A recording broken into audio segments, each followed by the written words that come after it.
In the rewrite tonight, another episode of The Devil is in the Details. Tonight's episode, of course, is Herman Cain's 999 tax plan.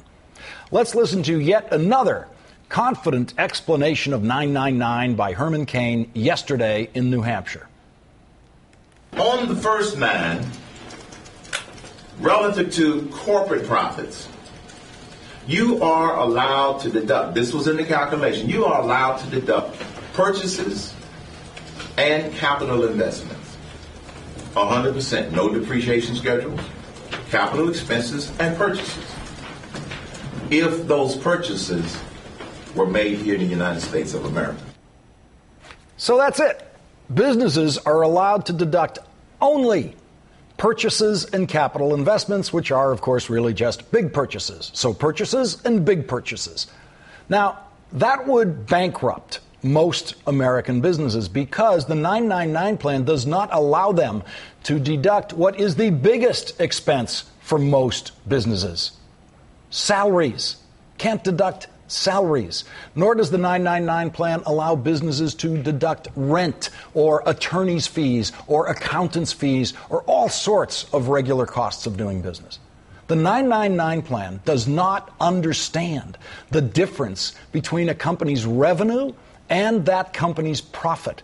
It is impossible to calculate a company's profit without accounting for, that is to say, deducting all of its real, legitimate expenses. Under the 999 plan, companies that lose money, they make no profit at all, would still have to pay taxes on their non-existent profit. Cain's version of the 9% tax on businesses would actually be a huge tax increase on most businesses. It would, in fact, be a business-killing tax. It would put some companies out of business, which means it would be a jobs-killing tax. In 1819, Chief Justice John Marshall famously wrote in a Supreme Court decision, "The power to tax involves the power to destroy." Herman Cain shows you exactly how to do that with his ill-conceived 9% corporate tax that does not allow corporations to include reasonable and normal business expenses. I'm not talking about their wild, complicated tax loopholes. I'm talking about all normal, reasonable business expenses. They're not allowed to be deducted under the 999 plan. Now, if a Democrat had proposed this, Fox News would be screaming about a crazed anti-business socialist who was going to destroy American businesses and the American economy. Now let's restart that tape and listen to the rest of what Herman Cain had to say. On the first nine, relative to corporate profits, you are allowed to deduct, this was in the calculation, you are allowed to deduct purchases and capital investments. 100%, no depreciation schedules, capital expenses, and purchases. If those purchases were made here in the United States of America. If you purchase components from a country outside of the United States, you can't deduct them. What does that do, folks? It makes U.S. goods more competitive with the rest of the world. It levels the playing field. This is how we deal with China. Oh, okay.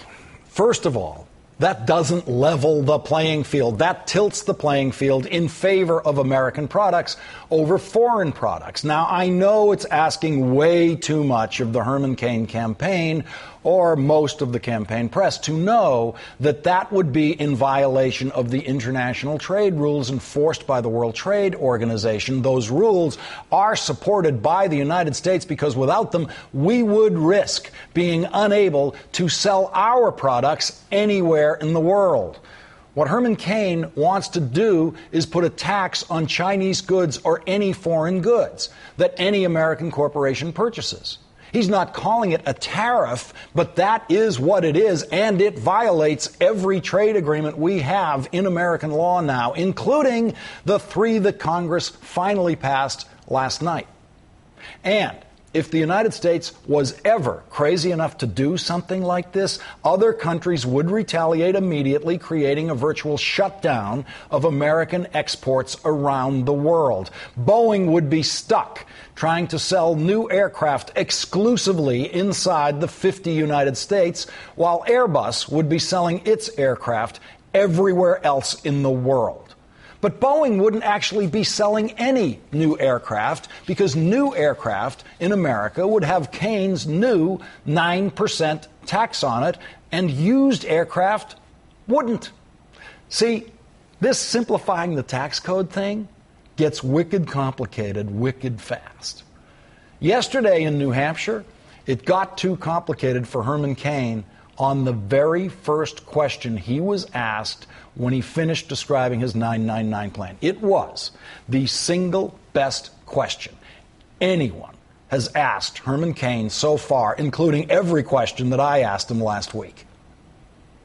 So, sir, if you bought under 999 an Apple computer designed in the United States with components made in Malaysia and assembled in China, do you get to deduct it? I have no idea. The man with the plan has no idea whether an American corporation would be able to deduct the purchase of its computers, any computer, because there are no computers made in the United States with only American components. None. Doesn't exist. That product does not exist. There is no American car made in the United States with only American-made components. Is a BMW made in South Carolina an American car? I have no idea. Is a Toyota Camry made in Kentucky an American car? I have no idea. Oh, and because according to a Department of Energy report, it is usually impossible to tell whether the petroleum products you use came from domestic or imported sources of oil once they are refined, would airlines in America and other businesses be able to deduct their fuel expenses? I have no idea. I have no idea. I have no idea.